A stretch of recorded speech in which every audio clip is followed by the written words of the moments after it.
Gaza Reconstruction to cost up to $40 billion. Britain promises Ukraine aid for as long as it takes.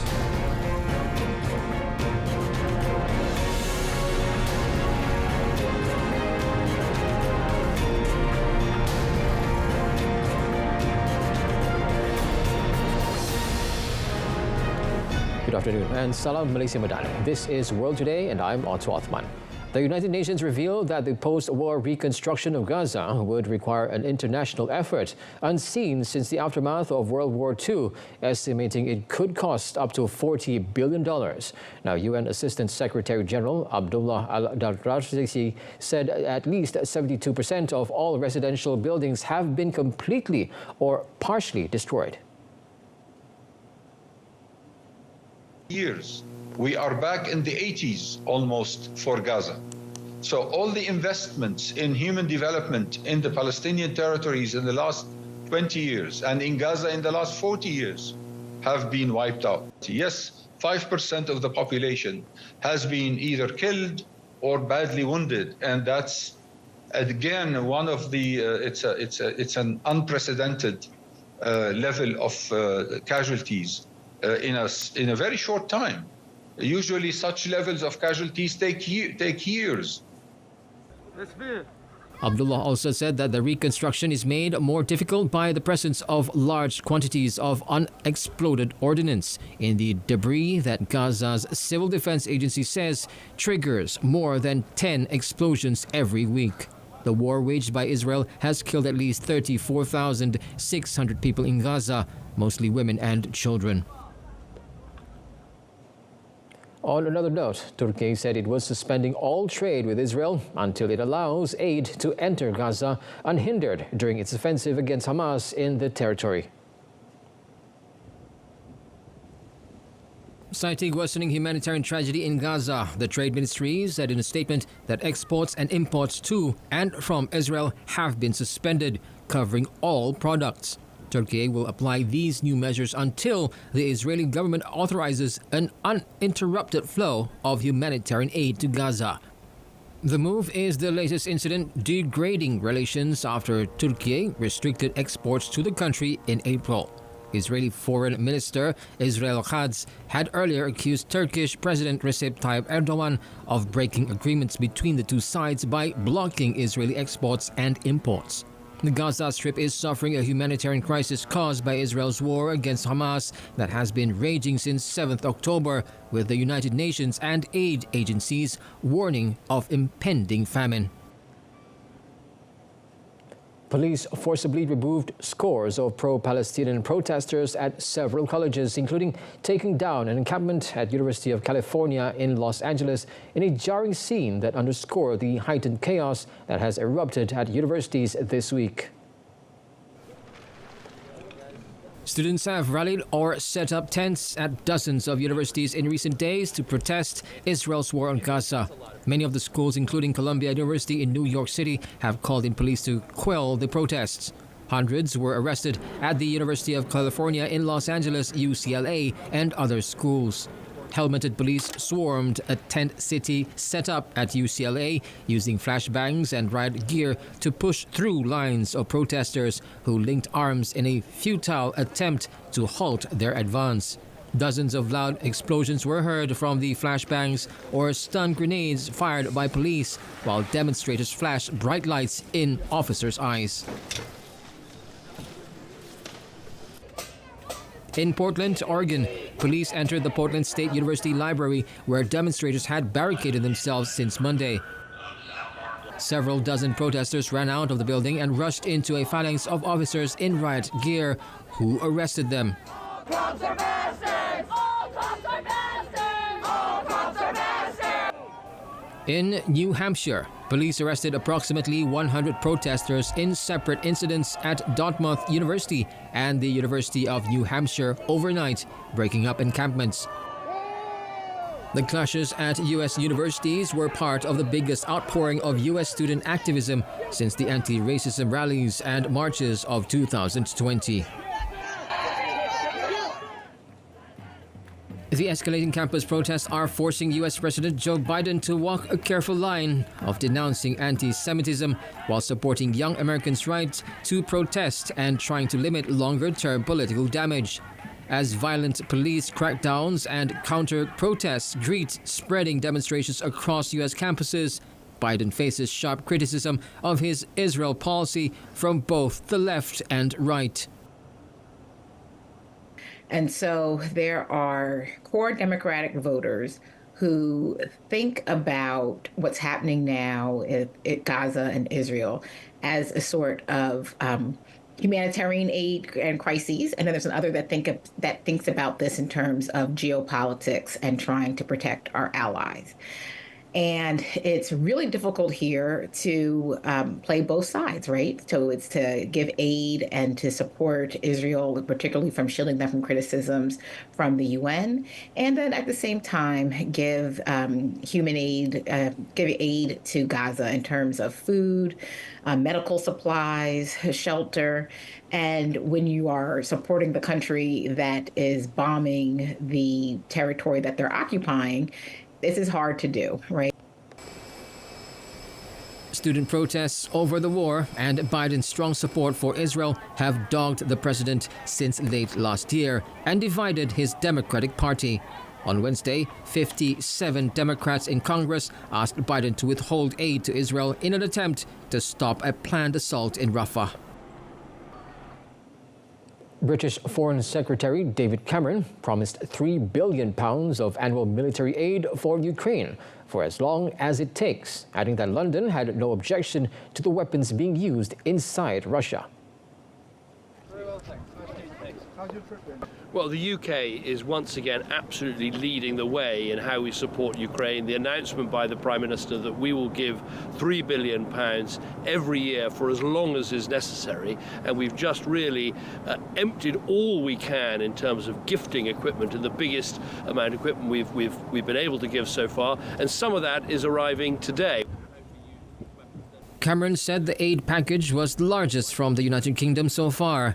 He also said the Ukraine has a right to use the weapons provided by London to strike targets inside Russia and that it is up to Kyiv to make such decisions.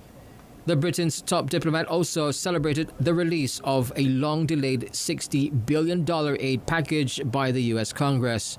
He noted that the aid is absolutely crucial, not just in terms of the weapons it will bring, but also to boost the morale that it will bring to people in Ukraine. Cameron met Ukraine's Foreign Minister Dmytro Kuleba and President Volodymyr Zelensky on his second visit to Kyiv as Foreign Secretary. Now, at least 8 children were injured in Ukraine's northeastern Kharkiv region when Russian-guided bombs struck a site close to a sports complex where they had been training.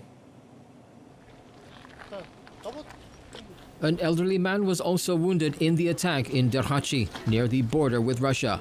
The town of Derhachi is a frequent target of Russian aerial strikes, and police said the bombs had landed on the premises of an enterprise near the sports center, sparking fires.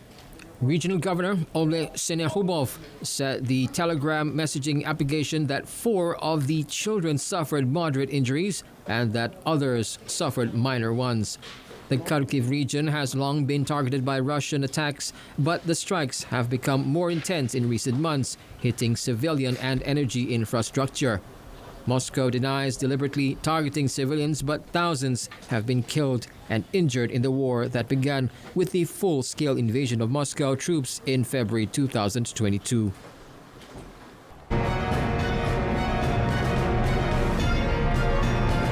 Still ahead, schools close after ruang volcanic ash covers nearby cities.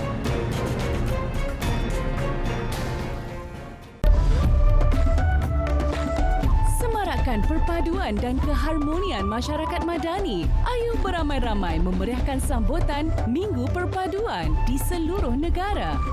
Eksplorasi tradisi, budaya dan cita rasa unik dengan menyertai pelbagai acara menarik. Kita raikan perpaduan dalam kepelbagaian demi memupuk semangat menghibah. Sama-sama kita. Siapa yang Instagramable tu, yang suka ambil gambar, buat TikTok, buat video. Inilah tempat-tempat dia kan. Segelintir anak-anak muda ni yang berfikiran duduk kat kampung ni tak ada masa hadapan. Bidang yang tak glamour, yang busuk. Atau di Malaysia kita kenali sebagai udang kara. So yang mungkin kita biasa dengar adalah udang karang. Tapi sama je. Lain. Minat tu yang paling penting kena ada.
Guna mentol jimat tenaga untuk lebih jimat. Satu lagi idea bernas untuk anda. Schools were closed after ash and rain from the Ruang volcano poured onto the town of Bitung in Indonesia's North Sulawesi province. Now, authorities have also evacuated 12,000 people from the nearby Tagulandang Island after the Ruang on the island north of Bitung erupted on Tuesday, spewing lava, rocks and ash. More ash fell on the volcano's surrounding areas on Wednesday and Thursday, and some residents feared for their health. Kalau kami perkirakan dari jam 8 pagi, itu debu diikuti hujan. Inilah mulai kelihatan kendaraan atau jalan-jalan mulai berabu. Harapan kami untuk masyarakat yang kena dampak dengan gunung lapis ini, walaupun jauh dari sasaran, harapkan masyarakat membawa masker untuk melindungi diri dari abu. The Center for Volcanology and Geological Hazard Mitigation raised the alert status of Ruang to the highest level after Tuesday's eruption and warned the residents of Tagulandang Island that a tsunami could be triggered by volcanic material collapsing into the ocean. A state of emergency, effective until 14th May, has been declared by the local government to facilitate aid access. Many buildings were flooded in Kirkuk province in Iraq, with water entering schools during exams. Now, according to meteorological authorities, a new wave of rainfall has hit Iraq and the Kurdistan region in recent days, and it is expected to last until Saturday. According to Rudal authorities on the ground, houses were flooded and a primary school was submerged in the Kurdish neighborhood of Shural in Kirkuk, where the students were doing exams. They said people struggled to remove the flood water from their houses. However, no casualties were reported in the flash flood. Affected residents said this was the third time such incident has happened to them during this winter, as a team would come and try to empty a couple of sewers and then leave without providing permanent solution. Rising water levels and flash floods during the rainy season of fall and winter have become a common occurrence in the Kurdistan region and Iraq in recent years, at times reaching disastrous levels and resulting in casualties and great damage. A woman was killed in Erbil province's Kore sub-district on Wednesday after flooding caused a wall to fall on her, while 3 other people were injured in the incident.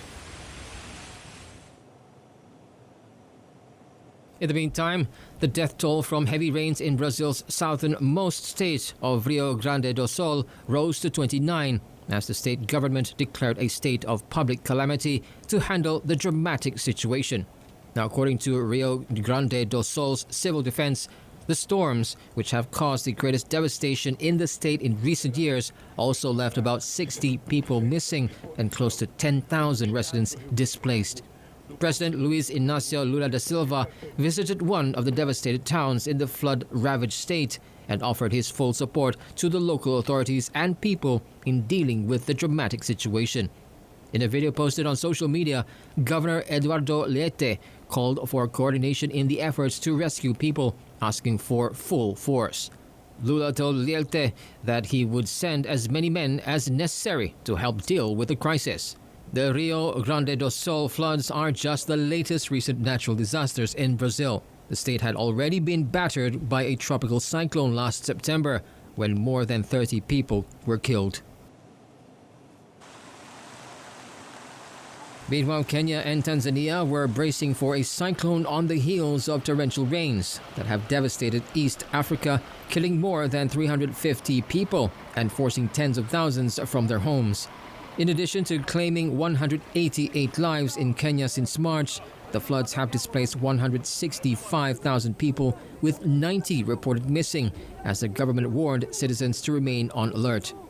The office of Kenyan President William Ruto said crucially, the coastal region is likely to experience Cyclone Hidayah, which will result in heavy rainfall, large waves, and strong winds that could affect marine activities in the Indian Ocean.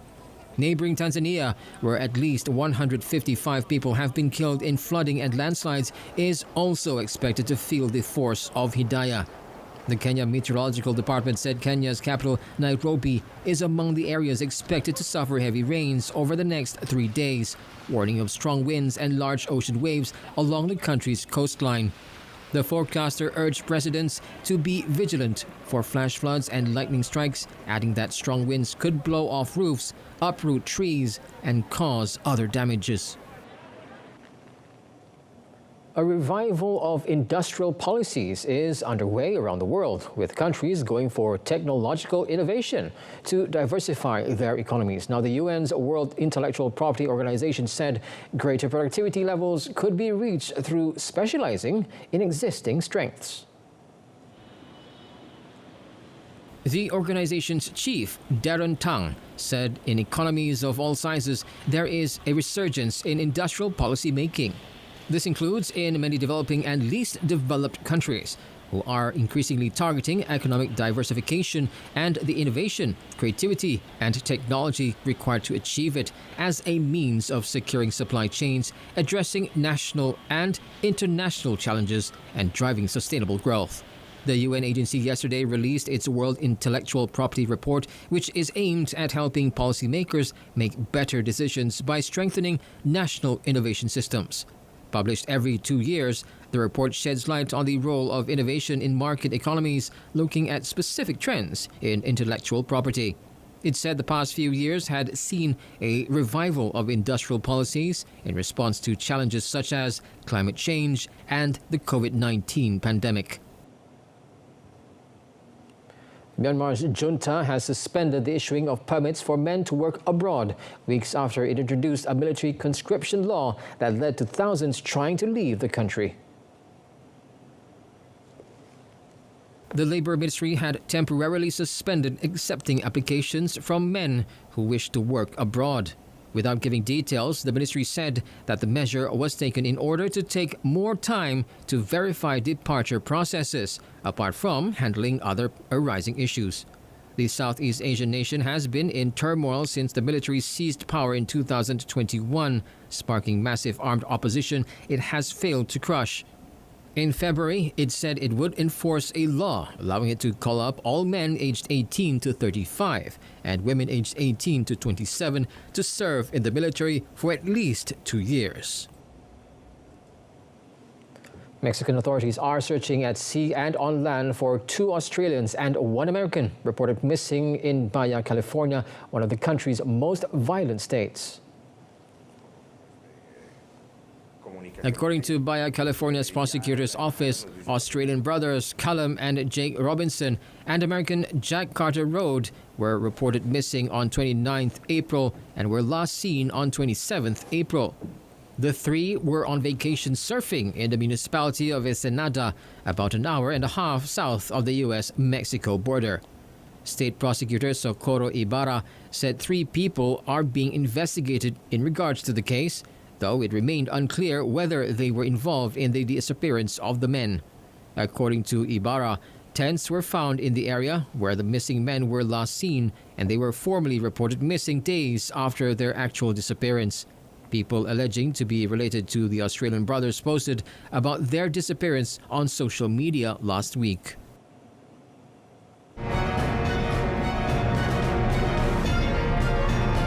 Next up in sports, Malaysia stunned Japan to reach Thomas Cup semi-finals.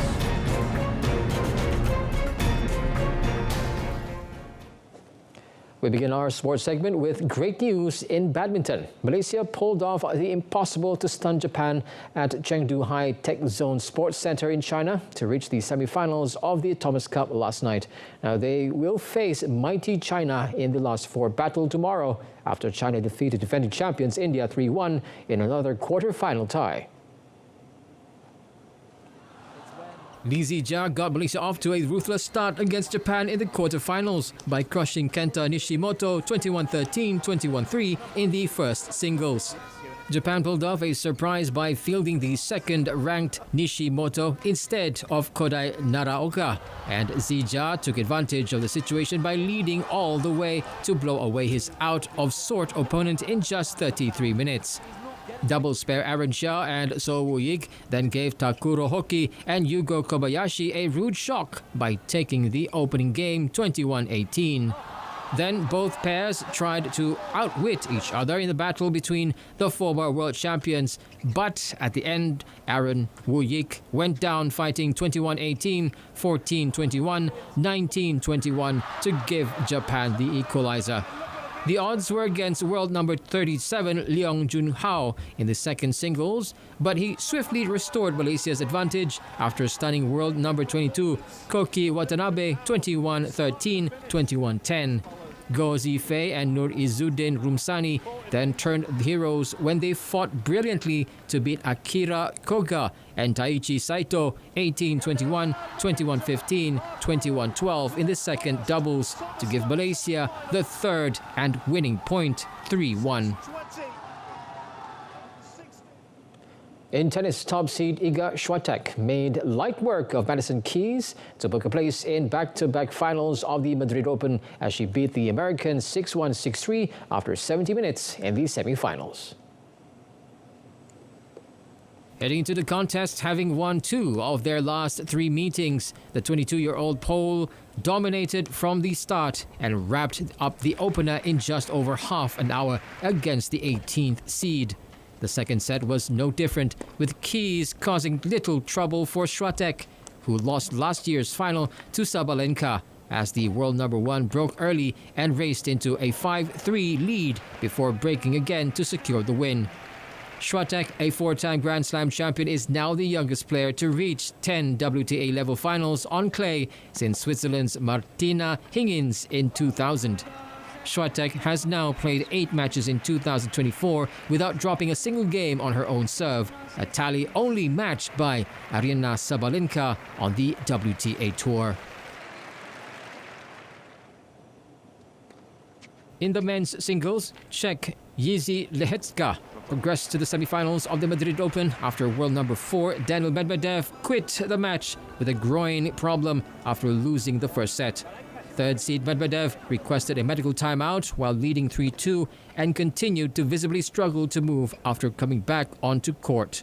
Lehecka, who knocked out Rafael Nadal in the last 16, then broke Medvedev to take a 4-5 lead and took the set 6-4 before Medvedev told the umpire he could not continue the match. Lehecka will face Canada's Felix Auger-Aliassime in the semi-finals tomorrow morning. The 23-year-old Canadian was due to face top seed Yannick Sinner in the quarterfinals, but the Italian pulled out from the tournament with a right hip injury on Wednesday. Russian 7th seed Andrei Rublev will play Taylor Fritz, seeded 12 in the other semi-final. Now moving on to football. Goals by Florian Wirtz and Robert Andrich gave Bayer Leverkusen a 2-0 advantage over AS Roma in the first leg of their Europa League semi-final as the German champions edged closer to their first European final in 22 years.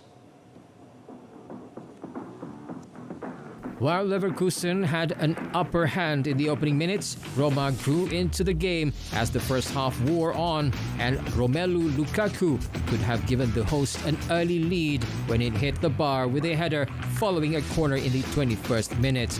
However, the tables turned again in favor of Xabi Alonso's side, who took the lead through Ritz before the half-hour mark, when the midfielder scored with a simple low finish, capitalizing on Roma's defensive error. Leverkusen could have doubled the lead 6 minutes later, but Jeremy Frimpong narrowly missed the target, striking from around the penalty spot with first touch.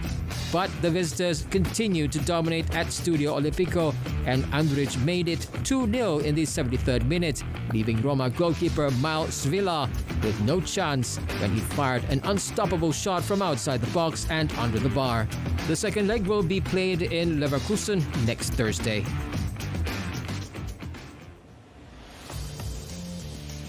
In another match, Olympique de Marseille were held to a 1-1 home draw by Atalanta in the Europa League semi-final first leg early today.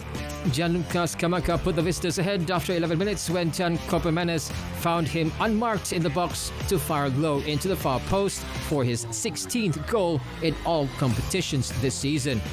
Chancel Mbeba equalized for Marseille 9 minutes later with a superb long-range strike that hit the post and into the net following a corner. Both sides missed chances to score further goals in the second half. Marseille will travel to Bergamo for the second leg next Thursday. The winners will meet either AS Roma or Bayern Leverkusen in the final. The United States Golf Association announced that Tiger Woods has accepted a special exemption into next month's U.S. Open at South Carolina's Pinehurst Resort and Country Club. Woods, who counts 3 U.S. Open titles among his 15 major championships, mostly recently competed at the Masters in April, where he finished last among the 60 players who made the cut at Augusta National Golf Club. Woods has hardly been a full-time player in recent years and dropped the 789th in the world ranking. His 5-year exemption into the U.S. Open after winning the 2019 Masters has run out. This year will mark Woods' 23rd U.S. Open appearance, 3rd at Pinehurst and 1st since the 2020 edition at Winged Foot Golf Club. The 2024 U.S. Open will be contested from 13th to 16th June. Woods' most recent U.S. Open triumph came in 2008 when he won a 19-hole playoff over Rocco Mediete, despite playing on what was essentially a broken leg. Despite nagging injuries that have limited his playing schedule, Woods made an encouraging start in the 2024 Masters, where he earned a tournament record 24th consecutive cut before struggling over the weekend. And that wraps up A World Today. In our top story, Gaza Reconstruction to cost up to $40 billion. Now tune in to Malaysia Tonight, coming up at 8:30 p.m. on TV1 and saluran Berita RTM. From the river to the sea, Palestine will be free. I'm Otto Othman. Thanks for watching.